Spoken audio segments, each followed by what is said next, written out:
से हो गए, ना हमने बुलाया ना राजा परीक्षित ने बुलाया, फिर भी अमृत का कलश लेकर के आ गए। और अमृत कोई साधारण वस्तु तो नहीं है। जब समुद्र मंथन हुआ था 14 रत्न निकले थे, उसमें विशेष रत्न अमृत ही है। और अमृत का कलश लेकर के आ गए। देवता लोग इतने परमार्थी कब से हुए? देवता लोग इतने स्वार्थी हैं कि दधीची बाबा को प्रणाम करने के लिए गए तो आशीर्वाद में उनकी हड्डियां ही मांग ली।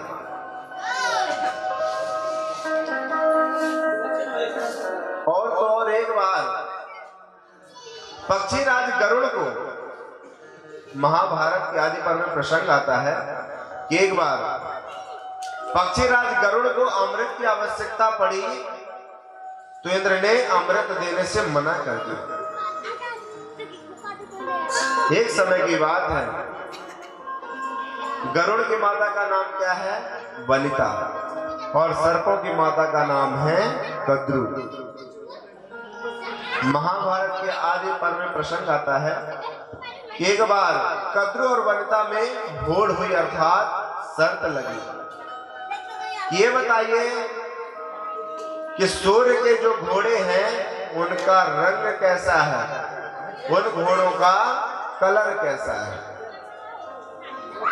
तो वनिता तो गरुड़ की माँ थी, ज्ञानी थी, उसने कहा श्वेत अर्थात सफेद है।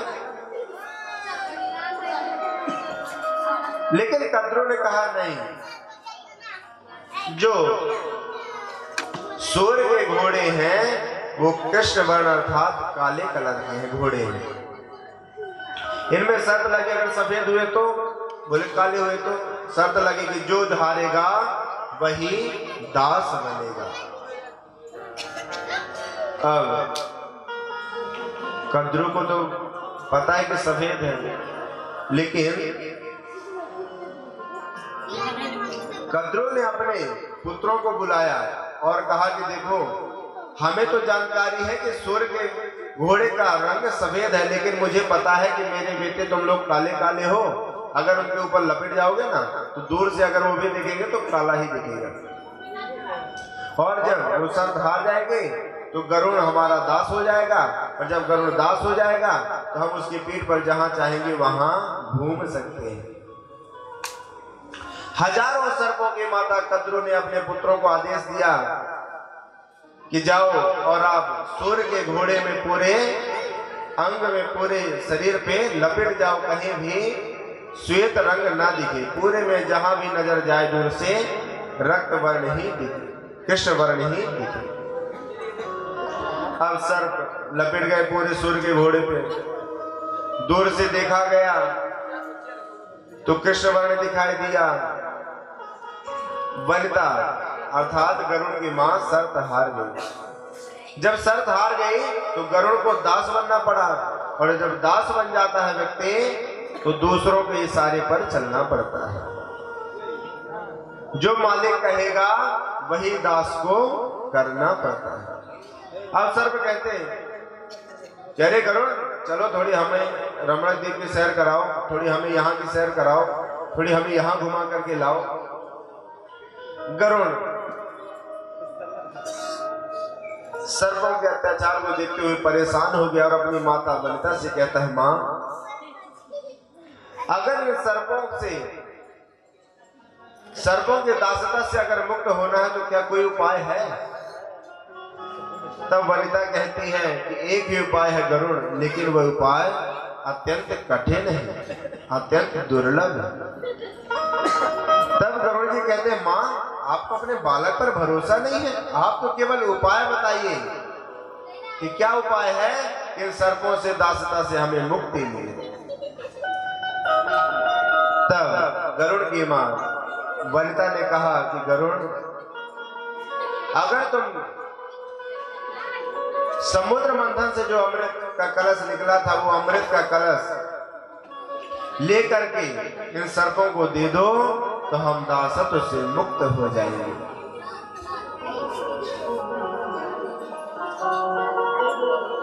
गरुड़ ने कहा, ठीक है मां, जैसी आपकी इच्छा। गरुड़ जी को तो पता है कि अमृत किसके पास है। गए देवराज इंद्र के पास, इंद्र से कहा कि हमें अमृत की आवश्यकता है और हम चाहते हैं कि आप हमें अमृत का कलश प्रदान करो। इंद्र ने कहा, रे गरुड़, तुम अपनी औकात भूल गए, तुम अमृत मांग रहे हो हमसे, तुम्हें अमृत की विशेषता नहीं पता। अमृत इतना सहज है क्या कि चाहे अरे गहरे कोई भी आपको दे दिया जाए, मैं अमृत तुम्हें नहीं दे सकती। गरुड़ ने कहा, अमृत तो हम लेकर के जाएंगे, चाहे आप राजी राजी दो, चाहे गैर राजी दो। इंद्र ने कहा, तुम्हारा ये साहस, तो आओ मैदान में। इंद्र का और गरुड़ का युद्ध हुआ। जब इंद्र पराजय होने लगे तब आपस में गरुड़ और इंद्र में समन्वय हुआ कि देखो, अमृत का कलश हम तुम्हें दे देते हैं, लेकिन अगर अमृत सर्पों ने पान कर लिया तो सृष्टि का अंत हो जाएगा। तब आपस में योजना बनाई कि ऐसा करते हैं कि आप हमें अमृत का कलश दो, हम जैसे सर्पों की माता कद्रू को हाथ में कलश देंगे तब आप तुरंत वहां पर प्रकट होकर के उस कलश को लेकर के ले आना। हम दासत्व से मुक्ति भी हो जाएंगे और आपका अमृत आपके पास हो जाएगा। आपस में समन्वय हुआ। गरुड़ जी अमृत का कलश लेकर के आए और सर्पों की माता कद्रू को जैसे दिए, तुरंत इंद्र सर्पों की माता कद्रू से लेकर के अपने इंद्रलोक चले गए और गरुड़ की मां सर्पों के दास्ता से मुक्त हो। तो कहने का अभिप्राय है कि सुखदेव जी महाराज कहना चाहते हैं कि जब गरुड़ को आवश्यकता पड़ी तब भी कितना महासंग्राम हुआ, तब जाकर के इन्होंने अमृत लिया और आज सहजता से अमृत ले आए और कहते हैं कि पान करा दो। तब सुखदेव जी महाराज ने कहा कि अरे देवताओं, अगर आप श्रोता बनकर के आते तो मैं आपको अवश्य कथा श्रवण कराता, लेकिन आप तो ठगिया बनकर के आए हो। आप तो हमें अमृत देख करके और ये लाखों की मणि लेने आए हो, हम तुम्हें कथा अमृत नहीं दे सकते। कहते हैं कि अमृत पान करने से हमें अमृत तो प्रदान होता है, लेकिन भागवत कथा अमृत रस स्वादन करने से हमें अभयत्व प्रदान होता है। हम अभय हो जाते हैं, हमें किसी प्रकार का भय नहीं रहता है। अमृत पान करने से हम दीर्घ जीवी बनते हैं, लेकिन भागवत कथा अमृत पान करने से हम पुण्य जीवी बनते हैं।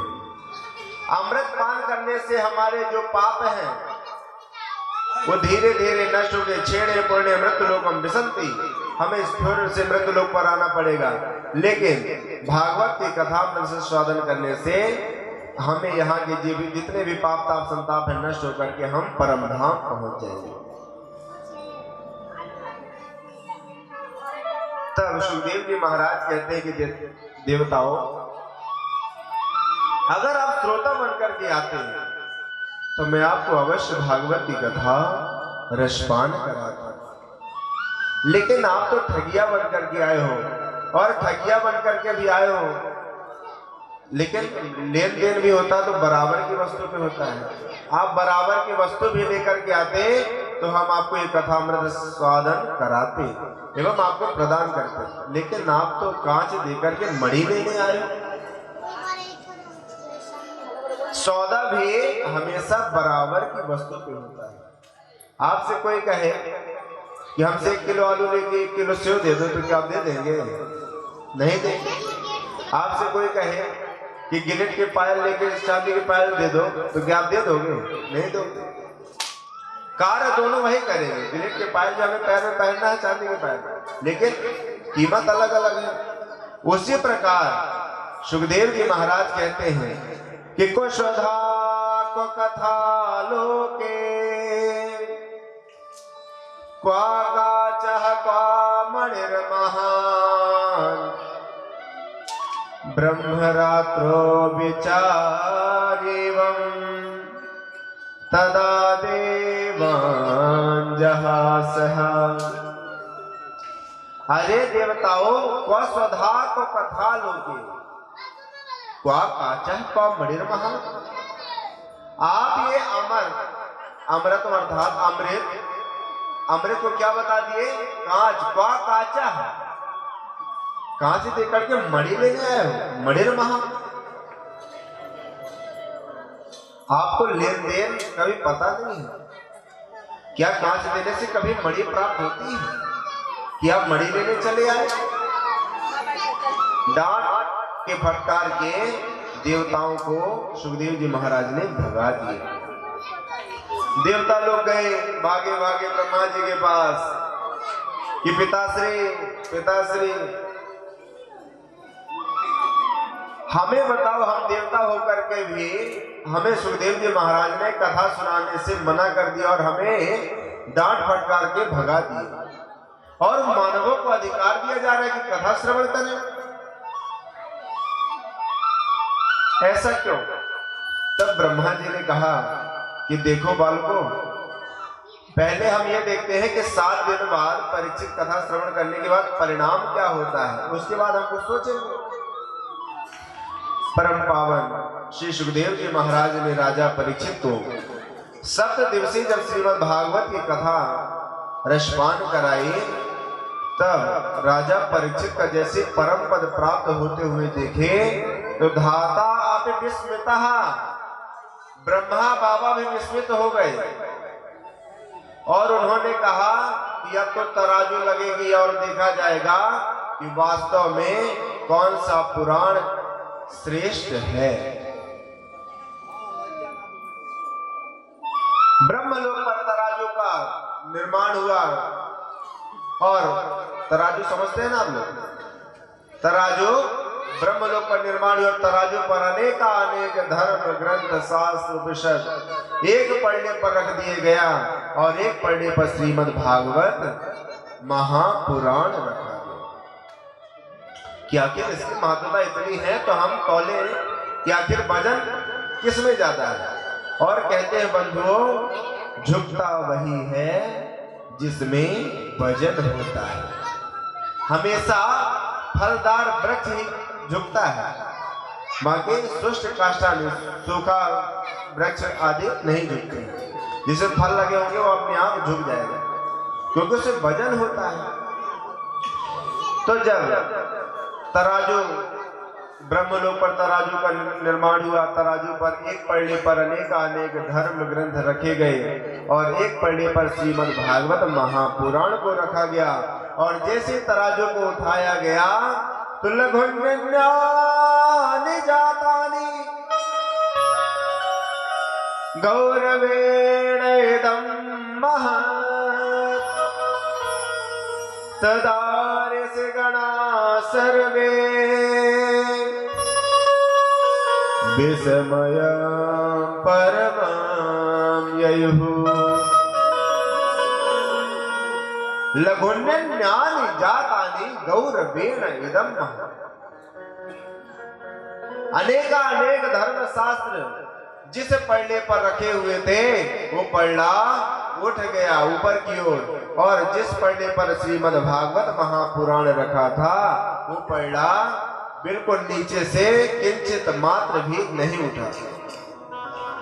ब्रह्मा जी विस्मित हो गए और उन्होंने तत्काल घोषणा कर दी कि मैंने रे भगवत रूपम शास्त्रम भागवतम कलो पठनात् श्रवणात् सद्यो वैकुंठ फलदायक।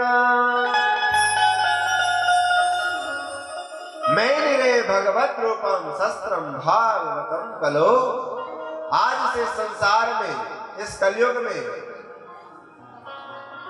श्रीमद् भागवत महापुराण ही श्रेष्ठ है, और जो प्राणी इस श्रीमद् भागवत की कथा को श्रवण करेगा, पढ़ेगा, श्रवणात् पठनात् श्रवणात् सद्यो, जो पढ़ेगा एवं श्रवणात् अर्थात श्रवण करेगा, वैकुंठ फलदायक, वो वैकुंठ का गामी होगा, वो भगवान के परम धाम का गामी होगा।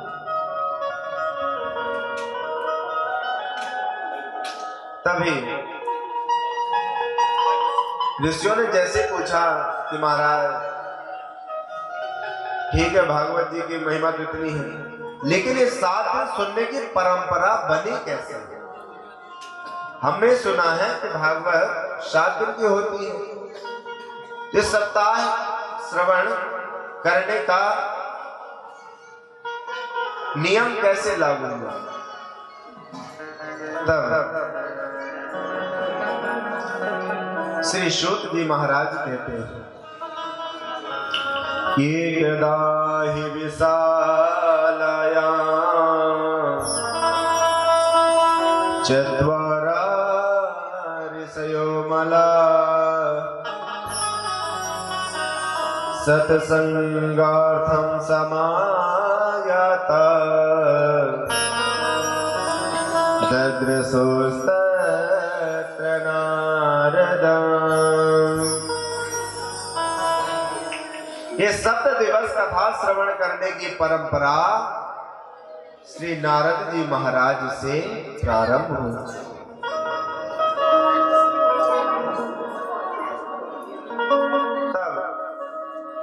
ऋषिगण प्रश्न कहते हैं कि नारदस्य अस्थिरस्य च, नारद जी तो एक घड़ी से ज्यादा कहीं टिकते नहीं हैं और 7 दिन की कथा श्रवण कैसे कर ली? तब सूत जी महाराज कहते हैं कि एक बार बद्री विशालापुरी पर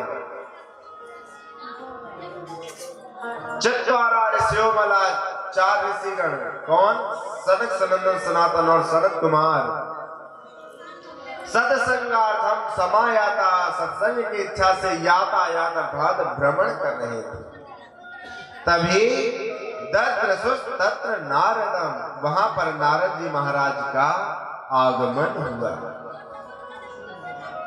और नारद जी महाराज का आगमन जैसे हुआ तब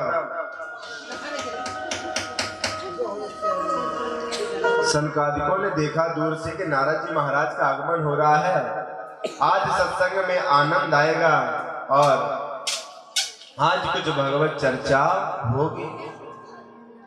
कहते बंधु, जो सत्संगी होता है ना, उसे सत्संगी वाला व्यक्ति मिल जाए ना तो बड़ा प्रसन्न होता है। कैसे? जिस प्रकार कोई जुआनी हो और जुआ खेलने वाला उसको मिल जाए तो इतना गदगद हो जाएगा जैसे परमात्मा मिल गए। बोलो राधे। कोई बीड़ी पीने वाला हो, गांजा पीने वाला हो, उसको गंजेड़ी मिल जाए ना तो व्यक्ति तो बड़ा प्रसन्न किया, हम मिला हमारी मजालती का आदमी। शराबी को शराबी मिल जाए, बड़ा प्रसन्न गदगद। तो जिसका जैसा स्वभाव रहता है उसके स्वभाव के अनुसार अगर कोई व्यक्ति मिल जाए तो गदगद हो जाता है। सनकादिकों का कार्य है कि कथा श्रवण करना, कथा श्रवण कराना, सत्संग करना, सत्संग कराना। तो उन्हें हमेशा यही आशा रहती है कि कोई सत्संगी व्यक्ति मिले जिससे सत्संग हो, और सत्संग की इच्छा से ही भ्रमण करते रहते हैं। जब कोई सत्संगी मिल जाता है तो सत्संग करने लगते हैं, नहीं तो चारों भाई क्रमशः एक गद्दी पर बैठ जाएंगे और एक कथा सुनाएंगे, 3 लोग कथा श्रवण करेंगे, स्वयं में भगवान की कथा श्रवण करते रहेंगे। तब जैसे सनकादिक ऋषियों ने देखा कि नारद जी महाराज का आगमन हो रहा है, आज बड़ा सत्संग करने में आनंद आएगा, आज भगवत चर्चा होगी, भगवत कथा होगी। लेकिन जैसे नारद जी महाराज और समीप पहुंचे तब इदानीं सोन चित्तो से गतव्यतो यथा जनः तवेदं मुक्त संगस्य नोचितं वद कारणम्।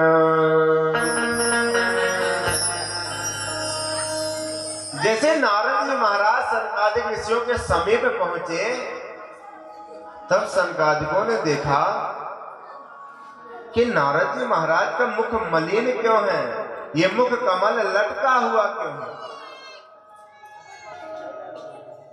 संत महापुरुष तो हमेशा दूसरे की समस्या का समाधान करते हैं और संतों का दर्शन करने से दूसरों के पाप ताप संताप नष्ट हो जाते हैं। लेकिन नारद जी महाराज आज स्वयं चिंतातुर, क्या बात है। नारद जी महाराज से पूछने लगे, अरे महाराज, नारद जी महाराज, कथम ब्रह्मण दीन मुखा, आपका ये मुख मलिन क्यों है? कुतस चिंता तुरो भगवान, आपको कौन सी चिंता सता रही है? आप किस चिंता पर डूबे हुए हैं? आप अपनी चिंता का कारण बताइए। कथम ब्रह्मण दीन मुखा कुतस चिंता तुरो भगवान और त्वरितम गम्यते पुत्रा, कहां से आ रहे हो? कुतस्या गमनम तवा, और कहां जा रहे हो? और आपका मुख मलिन ऐसा लग रहा है, आपका मुख कमल ऐसा लटका हुआ है जैसे किसी कृपण का धन चोरी हो गया हो। गत वित्तो यथा जना, जैसे किसी कृपण व्यक्ति का कोई चोर धन चुरा करके ले गया हो, उस प्रकार आपका मुख लटका हुआ। लेकिन हमने तो सुना है कि संत महापुरुषों का धन तो ऐसा होता ही नहीं कि जो चोर चुरा सके। संत महापुरुषों का जो धन है ना, वो जितना बांटते उतना बढ़ता है, घटने वाला कभी नहीं है। और अगर संतों का धन ही देखना है ना, तो श्रीधाम वृंदावन जाके देखिए, नवद्वीप धाम जाकर के देखिए। संतों का धन क्या है? भगवान नाम ही धन है। तो आइए हम भगवान नाम धन दोहराते हैं।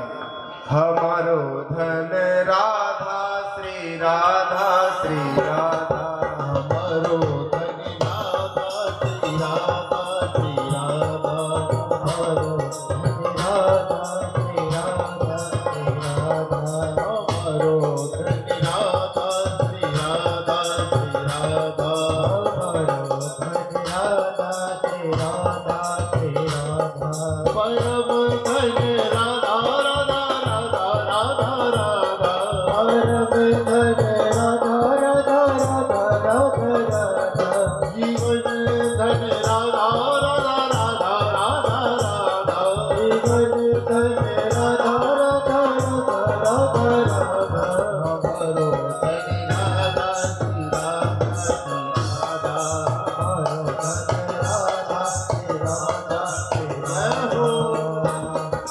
बोले राधा रानी सरकार की जय हो। ताली सेवा करते हुए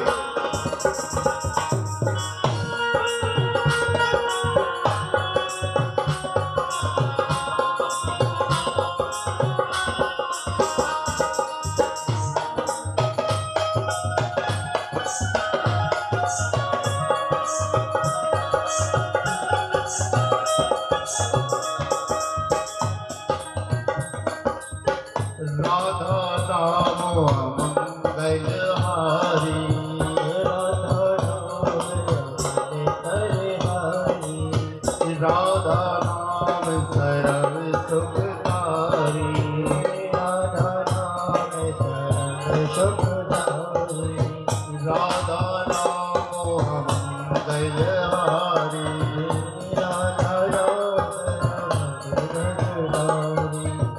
राधा नाम सर्व सुखकारी, राधा नाम सर्व सुखकारी, संतों का धन राधा राधा राधा राधा राधा, संतों का धन राधा राधा राधा राधा राधा, परम धन राधा राधा राधा राधा राधा, परम धन राधा राधा राधा राधा राधा।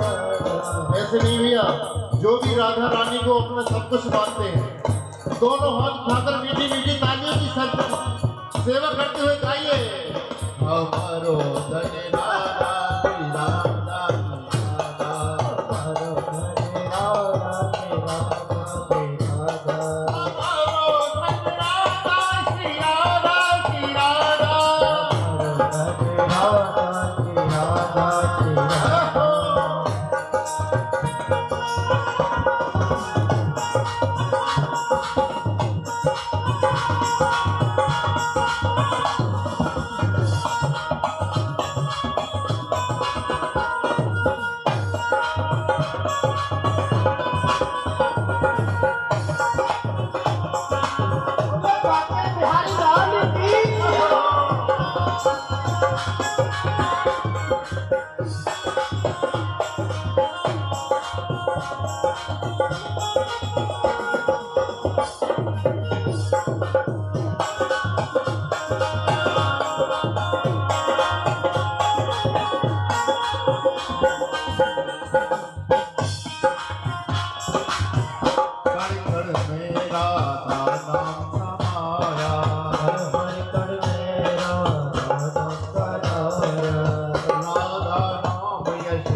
राधा राधा राधा राधा हमारो सजना राधा राधा श्री राधा हमारो धन राधा श्री राधा हमारो सजना राधा श्री राधा श्री राधा हमारो धन राधा श्री राधा श्री राधा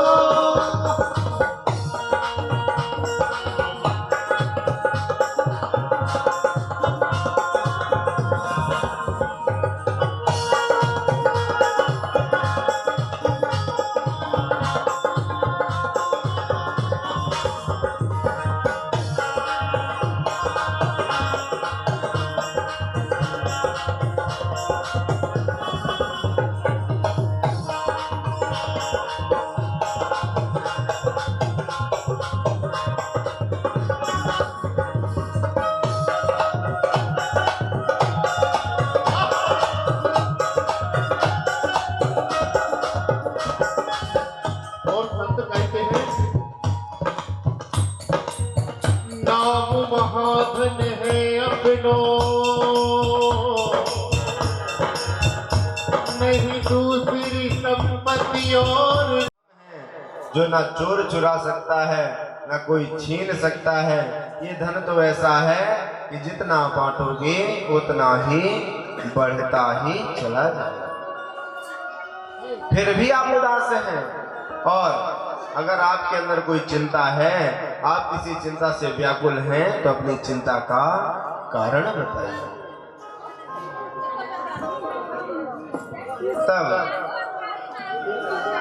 नारद जी महाराज कहते हैं कि ऋषियों, मैं संसार में भ्रमण के लिए निकला कि संसार में देखूं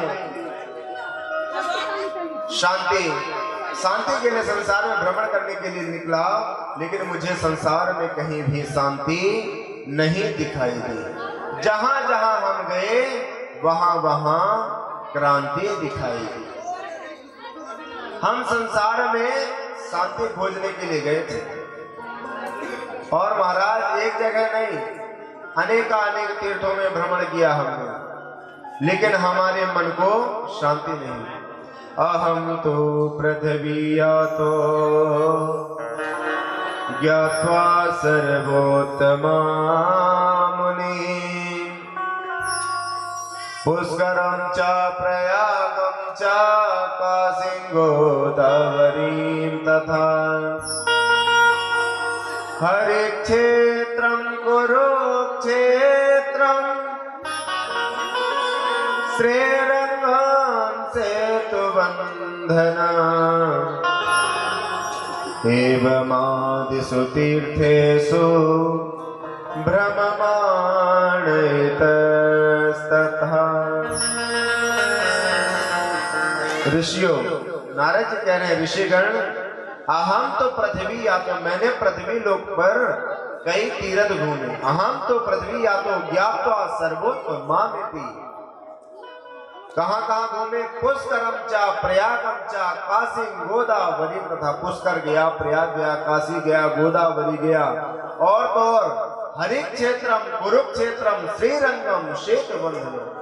हरित क्षेत्र अर्थात हरिद्वार गया, कुरुक्षेत्र गया, श्रीरंगम गया, सेतुबंधन रामेश्वरम गया। एवमादिषु तीर्थेषु भ्रममाणैतस्तथा। मुझे जब सारे तीर्थों पर शांति नहीं मिली, तब हमने सोचा कि हमें संतों के यहाँ जाना चाहिए, शायद संतों के यहाँ शांति मिले। लेकिन संतों के यहाँ जैसे हम गए, संतों के हम गए थे कि शांति होगी, लेकिन वहां तो क्रांति नजर आई। मंदः स्वमंदमतयो मंदभाग्याह्युपद्रुतः पाखंड निरतः संता विरक्ता सपरे ग्रह। नारद जी महाराज कहते हैं, ऋषियों मैंने सोचा कि संतों के यहाँ जाऊंगा तो मेरे मन को शांति मिलेगी, लेकिन संतों के यहाँ जाकर के हमने देखा कि मंदा सुमंद मतियो मंद भाग्या युपद्रता पाखंड निरतः संत। आजकल के संत भी पाखंड परायण होते जा रहे हैं। अनेक संत का वेश धारण करके पाखंड फैला रहे हैं। पाखंड किसे कहते हैं? पापस्य खंडः पाखंडः, जो पाप का एक खंड हो उसे पाखंड कहते हैं।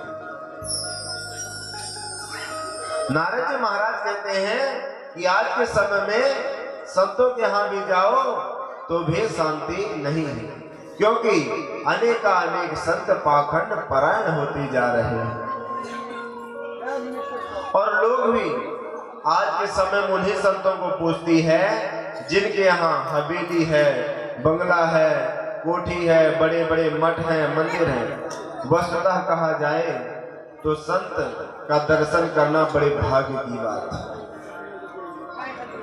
लेकिन आज के समय में हम कोठी और बंगला वाले को ही उच्च कोटि का संत मानते हैं। तप से धनवंत दरिद्र गृहे कल कौतुक तात न जात कहे। कलयुग में जिस संत के पास बहुत बड़ा राजपाट है, बहुत बड़ा मठ मंदिर है, बहुत बड़े बड़े आश्रम हैं, वही सबसे बड़ा संत है, वही सबसे बड़ा ज्ञानी है। लोग आज के समय में ये नहीं देखते हैं कि वैराग्य है इनके अंदर कि नहीं, ये देखते हैं कि इनका आश्रम है कि नहीं, कभी जाएंगे तो रुकने की व्यवस्था हो जाएगी कि नहीं, हमारे महाराज का नाम है कि नहीं। जिसका नाम होगा उसी के शरण में जाएंगे, भले वो पाखंडी हो।